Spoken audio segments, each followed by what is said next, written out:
Hi friends, এখন আমি বরবটি বাটা একটা রেসিপি নিয়ে এসেছি। কি বরবটিটাকে কিভাবে রান্না করেছি, আমি এখানে 15টা লম্বা লম্বা বরবটি নিয়েছি, ঠিক 15টা।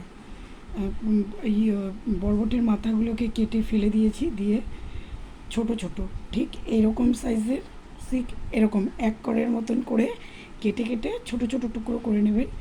নিয়ে ভালো করে ঈষদুষ্ণ গরম জলে, এক গ্লাস জলের মধ্যে এই চামচের হাফ চামচ নুন দিয়ে বরবটিগুলোকে ভিজিয়ে রেখেছি।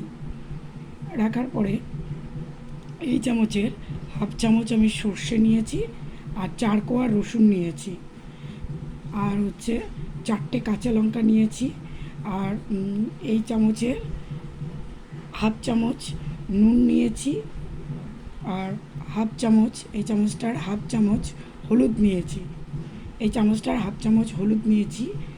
নিয়ে আমি আর একটা গোটা নারকেল, সেই নারকেলের অর্ধেক কেটে ছাড়িয়ে ওই টুকরো টুকরো করে বরবটি, নারকেল, রসুন, কাঁচা লঙ্কা সব একসাথে করে পেস্ট করেছি।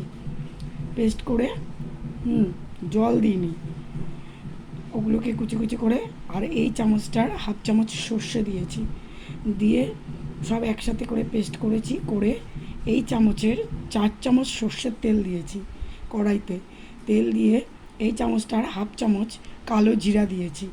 দিয়ে ওই বাটাগুলোকে তেলের মধ্যে নেড়ে 5 মিনিট ধরে গ্যাস বাড়িয়ে দাঁড়িয়ে থেকে নাড়তে হবে কন্টিনিউ। নেড়ে নেড়ে নেড়ে নেড়ে ভাজা ভাজা করে তুলে নিয়েছি। এইভাবে রান্না করে খেয়ে দেখবেন, রান্নাটা খুব টেস্টি হয়। গরম গরম ভাতের সাথে খেতে পারবেন, তারপরে রুটির সাথেও খাওয়া যায়, লুচি পরোটার সাথেও আপনি এটা খেতে পারেন। আর এটাতে আমি এই চামচের হাফ চামচ লেবুর রস দিয়ে মাখিয়ে নিয়েছি। ঠিক এইভাবে করবেন, করে দেখবেন ব্যাপক টেস্ট হয়।